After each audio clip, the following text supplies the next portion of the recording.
ತದೇವ ವಾಚ್ಯಂ ಪ್ರಣವೋ ಹಿ ವಾಚಕಃ. ಪದ ಪದಾರ್ಥ. ಪದ ಅಂದರೆ ವಿಶ್ವ. ಪ್ರತಿಯೊಂದು ವಿಶ್ವದಲ್ಲಿಯೂ ಹಲವಾರು ವಸ್ತುಗಳಿದೆ. ಎಲ್ಲ ವಸ್ತುಗಳನ್ನು ಸೇರಿ ವಿಶ್ವ ಅಂತ ಮಾಡಿದ್ದಾರೆ. ಅದು ವಾಚಕಃ ಪ್ರಣವಃ ವಾಚ್ಯ ವಿಶ್ವಂ. ವಿಭಾವ್ಯತೆ ಅಜ್ಞಾನವಶಾತ್ ನ ಬೋಧತಃ. ಅಜ್ಞಾನವಶಾತ್, ಅಜ್ಞಾನದಲ್ಲಿದ್ದವನಿಗೆ ಕಾರ್ಯಪ್ರಪಂಚ ಕಾರಣ ಪ್ರಪಂಚ ಥರ ಕಾಣಿಸ್ಕೊಳ್ಳುತ್ತೆ, ಸತ್ಯ ಅಂತ ಕಾಣಿಸುತ್ತೆ. ವಿಭಾವ್ಯತೆ ತೋರಿಸ್ಕೊಳ್ತಿದೆ, ನನ್ನ ಇಂದ್ರಿಯಗಳಿಗೆ ಗೋಚರವಾಗ್ತಿದೆ. It is pulsating. ಜಗತ್ತು ಸತ್ಯ ಅನ್ಸತ್ತೆ. ಯಾರಿಗೆ ಅಜ್ಞಾನ ಇದೆ ಈ ರೂಮಲ್ಲಿ? ಅಜ್ಞಾನ ಯಾರಿಗಿದೆ ಈ ರೂಮಲ್ಲಿ? ಕೈ ಎತ್ತಿ. ಓಹೋ, ನಾ ಹೇಳಿಕೊಟ್ಟಿದ್ದು ಮುಗೀತು ನನಗೆ. 3 ಜನ ಕೈ ಎತ್ತಿದ್ರು. ಮನಸ್ಸಲ್ಲಿರುತ್ತೆ, ಆಮೇಲೆ ಸ್ವಾಮಿಗಳ ಪ್ರಶ್ನೆ ಕೇಳಿಬಿಟ್ರೆ ಡೌಟು ಅಂತ ಎತ್ತಿದ್ದಿಲ್ಲ ಇವಾಗ. 3 ಜನ ಕೈ ಎತ್ತಿದ್ರು. ಮೋಸ್ಟ್ಲಿ ಕೈ ಎತ್ತಿದವರೆಲ್ಲ ಡೈಲಿ ಬಂದಿಲ್ಲ ಅಂದ್ಕೊಳ್ತೀನಿ ಅಲ್ವಾ? ಒಬ್ಬರು ಮಾತ್ರ, ಹಬ್ಬ ಬಚಾವಾದ ಇಬ್ಬರು. ಅಜ್ಞಾನ ಇಲ್ಲ ಇವಾಗ. ಹೇಳ್ತಿದ್ದೀವಲ್ಲ, ಪರವಾಗಿಲ್ಲ. ಯಾರು ಭಯದಿಂದ ಎತ್ತಿಲ್ವೇನೋ ಮೋಸ್ಟ್ಲಿ. ಹೌದೌದು. ಇಲ್ಲಾಂದ್ರೆ ಎಲ್ಲ ಜೀವನ್ಮುಕ್ತರು. ಎಲ್ಲರನ್ನೂ ಚಂದ್ರಶೇಖರ ಭಾರತಿ ಮಹಾಸ್ವಾಮಿಗಳಂತ ಕರಿಬೇಕು ಇವಾಗ ಅಲ್ವಾ? ಆದ್ದರಿಂದ ಅಜ್ಞಾನವಶಾತ್, ಆತ್ಮ ಅಜ್ಞಾನ ಇರೋದ್ರಿಂದ ಕಾರ್ಯಪ್ರಪಂಚ ವಿಭಾವ್ಯತೆ, ಅದು ಸತ್ಯ ಅನಿಸ್ತಾ ಇದೆ. ಆದರೆ ಜ್ಞಾನವಶಾತ್ ನ ಬೋಧತಃ. ಜ್ಞಾನ ಬಂದ ಮೇಲೆ ಅವನದನ್ನು ಸತ್ಯ ಅಂತ ಅಂದ್ಕೊಳ್ಳಲ್ಲ. ಯಾವುದರಿಂದ? ಪ್ರಣವ ಜಪದಿಂದ. ಸಮಾಧಿ ಅಭ್ಯಾಸ ಒಂದು ದಿವಸ ಮಾಡಿದ್ರೆ ಬರಲ್ಲ. ಇವತ್ತು ಸ್ವಾಮಿಗಳು ಹೇಳಿದ್ರು ನಾಳೆಯಿಂದ ಬೆಳಗ್ಗೆ 6 ಗಂಟೆಗೆ ಕೂರ್ತೀನಿ ಅನ್ನೋದಲ್ಲ. ಹಲವಾರು ವರ್ಷಗಳ ಕಾಲ ಮಾಡಬೇಕು. ಪ್ರಣವ ಹೇಳ್ತಿದ್ರೇ ವೈರಾಗ್ಯ ಸಾಧಾರಣವಾಗಿ ಬರುತ್ತೆ. ಪ್ರಣವಕ್ಕಷ್ಟು ಶಕ್ತಿ ಇದೆ. ತಾತ್ಕಾಲಿಕವಾಗಿ ವೈರಾಗ್ಯ ಬರುತ್ತೆ ನೋಡಿ ಮನೇಲಿ. ಸ್ಮಶಾನ ವೈರಾಗ್ಯ, ಪ್ರಸವ ವೈರಾಗ್ಯ ಅಲ್ವಾ? ಯಾಕೆ ಕಟ್ಕೊಂಡೋ ವೈರಾಗ್ಯ ಎಲ್ಲ ಬರುತ್ತಲ್ಲ. ಅದೆಲ್ಲ ಬರಬೇಕು ಅಂದರೆ ಅವಾಗೆಲ್ಲ ಜಾಸ್ತಿ ಪ್ರಣವ ಮಾಡಿ. ಪರ್ಮನೆಂಟಾಗಿ ಯಾಕೆ ಕಟ್ಕೊಂಡೋ ಅಂತ ಆಗುತ್ತೆ. ಆಯಿತಾ? ಅವಾಗೆಲ್ಲ ಜಾಸ್ತಿ ವೈರಾಗ್ಯ ಪ್ರಣವವನ್ನು ಮಾಡಬೇಕು. ಸರಿ, ಏನು ಹೇಳಿದ್ವಿ ಇವಾಗ ನಾವು? ಸಮಾಧಿ ಅಭ್ಯಾಸಕ್ಕೆ ಮುಖ್ಯವಾದ ಸಾಧನೆ ಓಂ ಪ್ರಣವ. ಇದು ಮೊದಲನೇ ಹಂತ. ಹೀಗೆ ಹೇಗೆ ಧ್ಯಾನ ಮಾಡೋದು ಮುಂದೆ ಹೇಳ್ತಾರೆ. 49. ಅಕಾರ ಸಂಜ್ಞಃ ಪುರುಷೋ ಹಿ ವಿಶ್ವಕಃ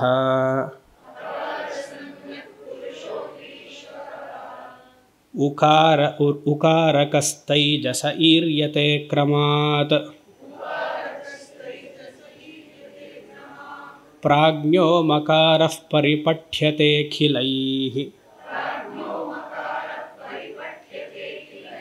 ಸಮಾಧಿಪೂರ್ವಂ ನತು ತತ್ವತೋ ಭವೇತ್. ಪಂಚೀಕರಣಂ ಅಂತ ಸುರೇಶ್ವರಾಚಾರ್ಯರು, ಶಂಕರರು ಬರೆದಿದ್ದಾರೆ. ಪಂಚೀಕರಣಂ ಅಂತ ಒಂದು ಗ್ರಂಥ, ಎಸ್ಪೆಷಲಿ ಯದಿ ತುರ್ಯಾಶ್ರಮದವರಿಗೆ. ಅದಿರದೇ ಒಂದು ಪುಟನೂ ಇಲ್ಲ, ಒಂದು 3/4 ಪೇಜ್, ಒಂದು 10-15 ಲೈನ್ ಇದೆ. ಅದಕ್ಕೆ ಸುರೇಶ್ವರಾಚಾರ್ಯರು ಒಂದು 100 ಲೈನ್ ಬರೆದಿದ್ದಾರೆ. ಹೇಗೆ ಪ್ರವಿಲಾಪನ ಮಾಡಿಕೊಳ್ಳೋದು. ಪ್ರವಿಲಾಪನ ಅಂದರೆ ಮತ್ತೆ ತಳ್ಕೊಳ್ಳೋದು. 100 ಸಾಲಿದೆ ಪಂಚೀಕರಣಂ. ಅದಕ್ಕೆ ನಿನ್ನೆ ಹೇಳಿದ್ನಲ್ಲ, ವಾಚಸ್ಪತಿ ಮಿಶ್ರರು ವ್ಯಾಖ್ಯಾನವನ್ನು ಮಾಡಿದ್ದಾರೆ, ಮಧುಸೂದನ ಸರಸ್ವತಿಗಳು ವ್ಯಾಖ್ಯಾನ ಮಾಡಿದ್ದಾರೆ, ಆನಂದಗಿರಿ ಟೀಕಾ ಇದೆ ಅದಕ್ಕೆ. ಸುರೇಶ್ವರಾಚಾರ್ಯರು ವಾರ್ತಿಕೆ ಬರೆದಿರೋದು 4. ಒಂದು ಮಾನಸೋಲ್ಲಾಸ, ಇನ್ನೊಂದು ಪಂಚೀಕರಣ, 2 ಪ್ರಕರಣ ಗ್ರಂಥ ಮೇಲೆ ಬರೆದಿದ್ದಾರೆ. ಒಂದು ತೈತಿರಿಯ, ಶಂಕರರ ಸ್ವಶಾಖೆ, ತೈತಿರಿಯ ಉಪನಿಷತ್ಗೆ ವಾರ್ತಿಕೆಯನ್ನು ಬರೆದಿದ್ದಾರೆ. ಇನ್ನೊಂದು ಬೃಹದಾರಣ್ಯಕ, ಅವ್ರ ಶಾಖೆ ಅಂದ್ಕೊಳ್ತೀನಿ ಮೋಸ್ಟ್ಲಿ, ಶುಕ್ಲಯಜುರ್ವೇದ. 4ಕ್ಕೆ ವಾರ್ತಿಕೆಯನ್ನು ಬರೆದಿದ್ದಾರೆ. ಅದು ಒಂದು ಶ್ಲೋಕ ರೂಪದಲ್ಲಿ ಭಾಷ್ಯವನ್ನು ಇನ್ನೂ ಸರಳವಾಗಿ ತೋರಿಸುವಂತಹ ಕ್ರಮ. ಹಾಗೆ ಪಂಚೀಕರಣಕ್ಕೂ ಹೇಳಿದ್ನಲ್ಲ, ಪಂಚೀಕರಣಕ್ಕೂ ಸುರೇಶ್ವರರ ವ್ಯಾಖ್ಯಾನ ಇದೆ. ಇಲ್ಲಿ ಹೇಳ್ತಾರೆ, ಈ 49ನೇ ಶ್ಲೋಕದಲ್ಲಿ ಅಕಾರ ಉಕಾರ ಮಕಾರ. ಆ ಅನ್ನುವುದು ವಿಶ್ವ ವ್ಯಷ್ಟಿಗತವಾಗಿ, ಅಲ್ಲಿ ಸಮಷ್ಟಿಯಲ್ಲಿ ವಿರಾಟ್. ವ್ಯಷ್ಟಿ ಅಂದ್ರೇನು? ಇಂಡಿವಿಜುವಲ್, ನಾನು. ಉಕಾರವು ತೈಜಸ, ಸಮಷ್ಟಿಯಲ್ಲಿ ಹಿರಣ್ಯಗರ್ಭ. ಮಕಾರ ಏನು? ಪ್ರಾಜ್ಞ, ಅಲ್ಲಿ ಈಶ್ವರ ಅಥವಾ ಅಂತರ್ಯಾಮಿ. ಅಕಾರ ಉಕಾರ ಮಕಾರ, ವಿಶ್ವ ತೈಜಸ ಪ್ರಾಜ್ಞ, ವಿರಾಟ್ ಹಿರಣ್ಯಗರ್ಭ ಈಶ್ವರ. ಇದೆಲ್ಲ ನವೆಂಬರೆಲ್ಲ ನೋಡಿದಾಗಿದೆ, ಮತ್ತೆ ವಿಶ್ಲೇಷಣೆ ಬೇಡ. ಈಗ ಒಂದು ಸೃಷ್ಟಿಯನ್ನು ತಗೊಂಡ್ರೆ ಸೂಕ್ಷ್ಮದಿಂದ ಕಾರಣದಿಂದ ಸೂಕ್ಷ್ಮ, ಸೂಕ್ಷ್ಮದಿಂದ ಸ್ಥೂಲ ಒಂದು ಸೃಷ್ಟಿ. ಈಗ ಮರ ಬಂದಿದೆ, ನಮ್ಮ ಕಣ್ಣು ಕಾಣಿಸ್ತಾ ಇದೆ. ಮರ ಸ್ಥೂಲ, ಗಿಡ ಸೂಕ್ಷ್ಮ, ಬೀಜ ಕಾರಣ. ಬೀಜದಿಂದ ಸೃಷ್ಟಿಯಾಗಿದೆ. ಒಬ್ಬ ಮನುಷ್ಯನನ್ನು ತಗೊಂಡ್ರೆ ಸ್ಥೂಲವಾದ ಮನುಷ್ಯ, ಸೂಕ್ಷ್ಮವಾಗಿ ಮಗು, ತಾಯಿಯ ಗರ್ಭದಲ್ಲಿ ಕಾರಣ ಬೀಜ ಅಲ್ವಾ? ಮರನೂ ಹಾಗೇನೆ. ಜಗತ್ತನ್ನು ತಗೊಂಡ್ರೆ ಜಗತ್ತು ಹೇಗೆ?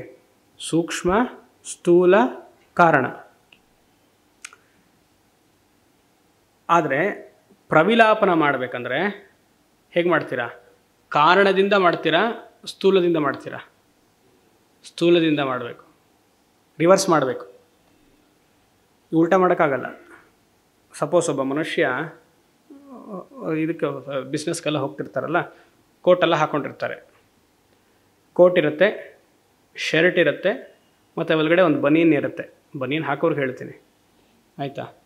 ಈಗ ಇದನ್ನು ಪ್ರವಿಲಾಪನೆ ಮಾಡಬೇಕು. ಫಸ್ಟ್ ಯಾವ್ದು ತೆಗಿತೀರಾ? ಬನೀನ್ ತೆಗಿತೀರಾ? ಎಲ್ಲ ಕಿತ್ತು ಹೀಗೆಲ್ಲ ತೆಗೆದು ಆಚೆ ಮಾಡ್ಕೊಳಕ್ಕಾಗಲ್ಲ. ಕಾರಣದಿಂದ ಸೂಕ್ಷ್ಮಕ್ಕೆ ಬರೋಕ್ಕೆ ಆಗಲ್ಲ. ಸ್ಥೂಲದಿಂದ ಕೋಟ್ ತೆಗಿಬೇಕು, ಶರ್ಟ್ ತೆಗಿಬೇಕು, ಆಮೇಲೆ ಇದು. ಹಾಗೆ ಇಲ್ಲಿಯೂ ಪ್ರಪಂಚದಲ್ಲಿ ಸ್ಥೂಲ ಪ್ರಪಂಚ ಕಾಣಿಸ್ತಿದೆ ನಮಗೆ. ಆ ಸ್ಥೂಲ ಪ್ರಪಂಚದಿಂದ ಸೂಕ್ಷ್ಮಕ್ಕೆ ಹೋಗಬೇಕು, ಸೂಕ್ಷ್ಮದಿಂದ ಕಾರಣಕ್ಕೆ ಹೋಗಬೇಕು. ಅದಕ್ಕೆ ಅಕಾರವನ್ನು ವಿಶ್ವ ಅಂತ ಕರೆದಿರೋದು, ವಿರಾಟ್ ಅಂತ ಕರೆದಿರೋದು. ಇಷ್ಟು ಬೃಹದಾಕಾರವಾಗಿದೆಯಲ್ಲ ಪ್ರಪಂಚ, ವಿರಾಟಾಗಿ. ಅದನ್ನು ಫಸ್ಟು ಆ ಅಂದಿದ ತಕ್ಷಣ ಸಮಸ್ತ ವಿರಾಟ್, ನಿಮ್ಮ ದೃಷ್ಟಿಗೆ ಏನೇನೆಲ್ಲ ಇದೆಯೋ ಅದೆಲ್ಲ ಆಕಾರ, ಸಮಸ್ತವಾಗಿರುವಂತಹ ಒಂದು ನಾಮ. ಅಂದಿದ ತಕ್ಷಣ ಅದರ ಆಧಾರ, ಅದರ ಜೀವ, ಇದು ಅಕಾರ, ಇದು ಅಕಾರ, ಮೈಕ್ ಅಕಾರ. ಮೈಕ್ ಒಳಗಡೆ ಇರುವಂತಹ ವಯರ್ಸ್ ಸೂಕ್ಷ್ಮ, ಇದೆಯಲ್ಲ ಅದು ವಿದ್ಯುತ್. ಇದರಲ್ಲೇ ಓಂ ತೋರಿಸ್ಬೋದು. ಪ್ರತಿಯೊಂದರಲ್ಲೂ ಇದೆ. ಚೇರಲ್ಲೂ ಇದೆ. ಈ ಚೇರ್, ಫೈಬರ್ ಚೇರ್ ಇದೆಯಲ್ಲ, ಅದು ಅಕಾರ. ಅದನ್ನು ಪ್ರಾಸೆಸ್ ಮಾಡ್ತಾರಲ್ಲ ಒಂದು ಮಿಷಿನಲ್ಲಿ ಹಾಕಿ, ಉಕಾರ. ಅದು ಪ್ಲಾಸ್ಟಿಕ್ಕು ಏನೋ ಇದೆಯಲ್ಲ, ಅದು ಮಕಾರ. ಪ್ರತಿಯೊಂದಲ್ಲೂ ಓಂ ಇದೆ. ಮನುಷ್ಯನಲ್ಲೂ ಇದೆ, ಮರದಲ್ಲಿದೆ, ಎಲ್ಲದೂ. ಅದಕ್ಕೆ ಹೇಳ್ತಿರೋದು ಇಲ್ಲ ಆಚಾರ್ಯರು, ಸಮಸ್ತ ಪದವಾಗಿ ಏನಿದೆಯೋ ಅದು ಓಂ. 3 ದಿವಸದ ಕೆಳಗಡೆ ಉದಾಹರಣೆಯನ್ನು ಕೊಟ್ಟಿದ್ದೆ. ಊಟ, ರಮಣ ಮಹರ್ಷಿಗಳ ಊಟ ಮತ್ತು ಎಲೆ ಉದಾಹರಣೆ ಕೊಟ್ಟೆ. ಎಲೆ ಮೇಲಿರುವಂತಹ ಆಹಾರಗಳೆಲ್ಲ ಸ್ಥೂಲ ಹಾಗೂ ಸೂಕ್ಷ್ಮ. ಅದಾದ ಮೇಲೆ ಎಲೆ ಇದೆಯಲ್ಲ, ಅದು ಮಕಾರ. ಮಕಾರದ ಜೊತೆಗೆ ಸಮಾಧಿ ಮುಕ್ತಾಯ. ಸಮಾಧಿ ಮುಕ್ತಾಯ ಅಂತ ಹೀಗೆ ಅಂದಿದ ತಕ್ಷಣ ಫ್ಲ್ಯಾಟು ಅಂತಲ್ಲ, ಆಯಿತಾ? ಅಲ್ಲಿ ಲಯ. ಈಗ ಅದು ನಿರ್ವಿಕಲ್ಪಕ ಸಮಾಧಿ ಸ್ಥಿತಿ. ಅದು ನೋಡಿ ಇವಾಗ ಶ್ಲೋಕ. ಪುರುಷ ಅಂತ ಇದೆ. ಪುರುಷ ಅಂದರೆ ಜೀವಾತ್ಮ. ಸಂಜ್ಞಾ ಅಂತಿದೆ, ಅಂದರೆ ಇಂಡಿಕೇಶನ್. ಅಕಾರದಿಂದ ವಿಶ್ವಕಃ. ಅಕಾರ ಇಸ್ಗೊಲ್ ಟು ವಿಶ್ವ. ವಿಶ್ವ ಅಂದರೆ ನನ್ನಲ್ಲಿ. ಈ ಸ್ಥೂಲ ಶರೀರಕ್ಕೆ ವಿಶ್ವ ಅಂತ ಹೆಸರು, ಸ್ಥೂಲ ಪ್ರಪಂಚಕ್ಕೆ ವಿರಾಟ್ ಅಂತ ಹೆಸರು. ಶ್ಲೋಕದಲ್ಲಿ ನಾವು ಸೇರಿಸ್ಕೊಳ್ಬೇಕು. ಉಕಾರ ತೈಜಸ, ಈರ್ಯತೆ ಕ್ರಮಾತ್ ಅಂತಿದೆ. ಕ್ರಮಾತ್ ಅಂದರೆ ಆಕಾರ ಆದಮೇಲೆ ಉಕಾರ ಅಂತ. ಈರ್ಯತೆ ಅಂದರೆ ಕರಿತಿದ್ದಾರೆ. ಏನಂತ ಕರಿತಿದ್ದಾರೆ? ಉಕಾರವನ್ನು ತೈಜಸ ಅಂತ ಕರಿತಿದ್ದಾರೆ. ಯಾವುದಾದ್ಮೇಲೆ? ಅಕಾರ ಆದಮೇಲೆ. ಪ್ರಾಜ್ಞ ಮಕಾರ is equal to Ishwara at total. ಯಾರು ಹೇಳ್ತಿದ್ದಾರೆ ಈ ಥರ? ಪರಿಪಠ್ಯತೆ ಅಖಿಲೈಹಿ. ಅಖಿಲೈಹಿ ಪರಿಪಠ್ಯತೆ. ಎಲ್ಲ ಹಿರಿಯರು, ಆಚಾರ್ಯರು, ಋಷಿಮುನಿಗಳೆಲ್ಲ ಹೀಗೆ ಧ್ಯಾನ ಮಾಡಬೇಕು. ಆ ಉ ಮ ಓಂ ಅಂತ ಹೇಳಬೇಕು. ಅದು 1 ಸೆಕೆಂಡಲ್ಲಿ ಓಂ ಅಂತ ಹೇಳಿದ್ರೆ ನಿಮಗೆ ಸ್ಥೂಲ ಸೂಕ್ಷ್ಮ ಕಾರಣ ಎಲ್ಲವೂ ಬರಬೇಕು. ಇದೇನು ಮಾಡಬೇಕಂತೆ? ಸಮಾಧಿ ಪೂರ್ವಂ. ನೋಡಿ, ಇಲ್ಲಿ ಈ ಶ್ಲೋಕದಲ್ಲೂ ಹೇಳ್ತಿದ್ದಾರೆ, ಸಮಾಧಿಗಿಂತ ಬರೋಕ್ಕಿಂತ ಆ ನೆಮ್ಮದಿ ಇದೆಯಲ್ಲ, ನನ್ನ ಆತ್ಮಸ್ವರೂಪದಲ್ಲಿ ನಿಲ್ಲುವಂತಹ ಸ್ಥಿತಿ ಬರುತ್ತಲ್ಲ, ಅದಕ್ಕಿಂತ ಮುಂಚೆ ಹೇಳಬೇಕು. ಅಂದ್ರೇನು? ಓಂ ಅಂತ ಹೇಳ್ತಿದ್ದಷ್ಟು ನಿಮಗೆ ಸಮಾಧಿ ಶೀಘ್ರವಾಗಿ ಬರುತ್ತೆ, ಏಕಾಗ್ರತೆ ಶೀಘ್ರವಾಗಿ ಬರುತ್ತೆ. ಸಮಾಧಿ ಪೂರ್ವಂ ನತು ತತ್ವತೋ ಭವೇತ್. ಆತ್ಮತತ್ವದಲ್ಲಿ ನಿಮಗೆ ಪ್ರಣವವೂ ಇಲ್ಲ. ಸಮಾಧಿ ಕೂತಿದ ತಕ್ಷಣ ಶುದ್ಧವಾದ ಆಸನವನ್ನು ಹಾಕೊಂಡ್ರಿ, ಯಾರು ಜನ ಇಲ್ಲದಿರುವಂತಹ ಜಾಗದಲ್ಲಿ ಕೂತಿದ ತಕ್ಷಣ ಮನೋಬುದ್ಧ ಚಿತ್ತ ನೆನೆ ಹೇಳಿದ್ವಲ್ಲ, ಅದೆಲ್ಲ ನಾಮಗಳನ್ನು ಹೇಳ್ಕೊಂಡ್ರಿ, ಸ್ವರೂಪಾನುಸಂಧಾನ ಅಷ್ಟಕ ಎಲ್ಲ ಬಂತು. ಆಗ ಒಂದು 100 ಸತಿ ಓಂ ಅಂತ ಹೇಳಿ ಹೇಳೋದೇ ಇಲ್ಲ ಜಾಗದಿಂದ. ನೀವು ಅಲ್ಲೇ ಕೂತಿರ್ತೀರ. ಅದಾದಮೇಲೆ ಒಂದು ದಿವಸ ಮಾಡಿದ್ರೆ ಬರಲ್ಲ, ಒಂದು ಮಂಡಲ ಆದರೂ ಟ್ರೈ ಮಾಡಬೇಕು. ಪಕ್ಕದಲ್ಲಿ ನೋಡ್ಕೊಳ್ಬೇಡಿ ಯಾರು ಬಂದಿದ್ದಾರಾ ಅಂತ. ನೀವು ಈ ಥರ ಹೇಳಿದ್ರೆ ನಾಳಿಂದ ಅಡುಗೆ ಮಾಡಲ್ಲ ಇವಳು ಅಂತಾಗತ್ತೆ ಅಲ್ವಾ?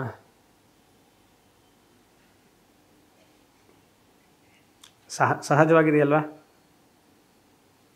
ನೆಕ್ಸ್ಟ್,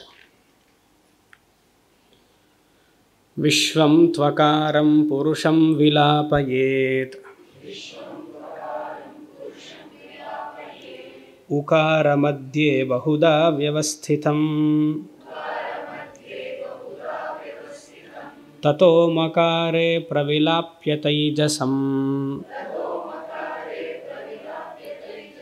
ದ್ವಿತೀಯವರ್ಣಂ ಪ್ರಣವಸ್ಯ ಚಾಂತಿಮೇ.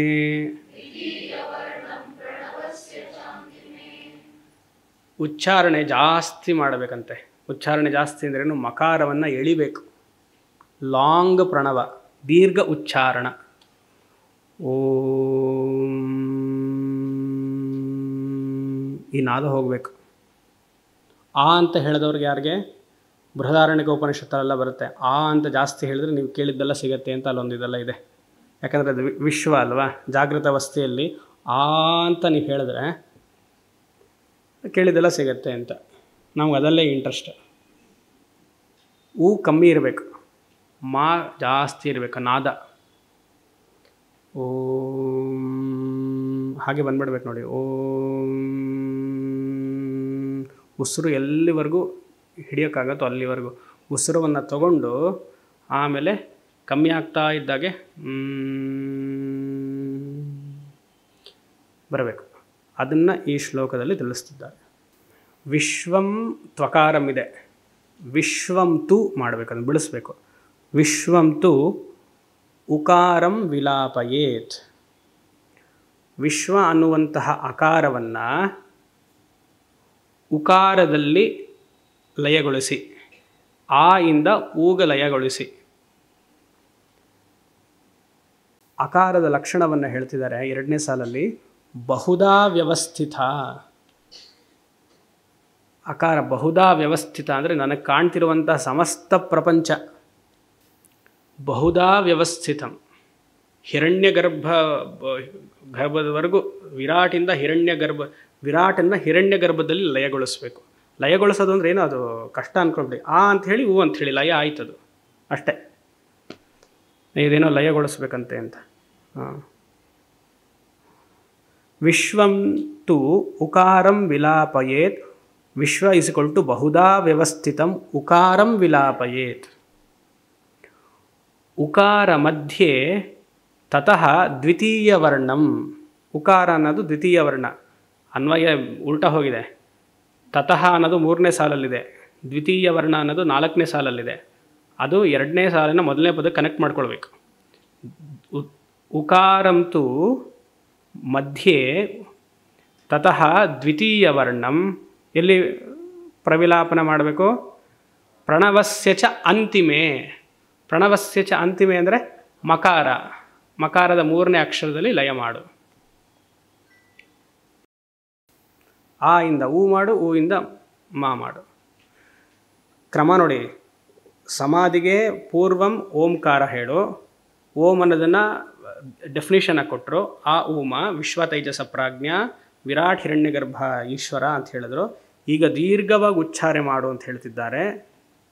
ಇಲ್ಲಿ ಶ್ಲೋಕದಲ್ಲಿ ಹೇಳಿಲ್ಲ, ನಾ ಹೇಳಿದೆ. ಯಾಕೆ ದೀರ್ಘವಾಗಿ ಉಚ್ಚಾರ ಮಾಡಬೇಕು? ಅದು ಹಿಡನ್. ಮುಂದಿನ ಶ್ಲೋಕದಲ್ಲಿ ಹೇಳ್ತಾರೆ ಮಕಾರದಲ್ಲಿ ಗಮನ ಹರಿಸು ಅಂತ. ಅದಕ್ಕೆ ಮಕಾರದಲ್ಲಿ ಗಮನ ಹರಿಸಬೇಕು ಅಂದರೆ ಮಕಾರ ದೀರ್ಘವಾಗಿರಬೇಕು, ಅದರ ನಾದ ದೀರ್ಘವಾಗಿರಬೇಕು. 51 ಮಕಾರಮಪ್ಯಾತ್ಮನಿ ಚಿದ್ಘನೆ ಪರೇ ವಿಲಾಪಯೇತ್ ಪ್ರಾಜ್ಞಮಪೀಹ ಕಾರಣಂ ಸೋಹಂ ಪರಂ ಬ್ರಹ್ಮ ಸದಾ ವಿಮುಕ್ತಿಮತ್ ವಿಜ್ಞಾನದೃಕ್ಮುಕ್ತ ಉಪಾದಿತೋ ಮಲಃ.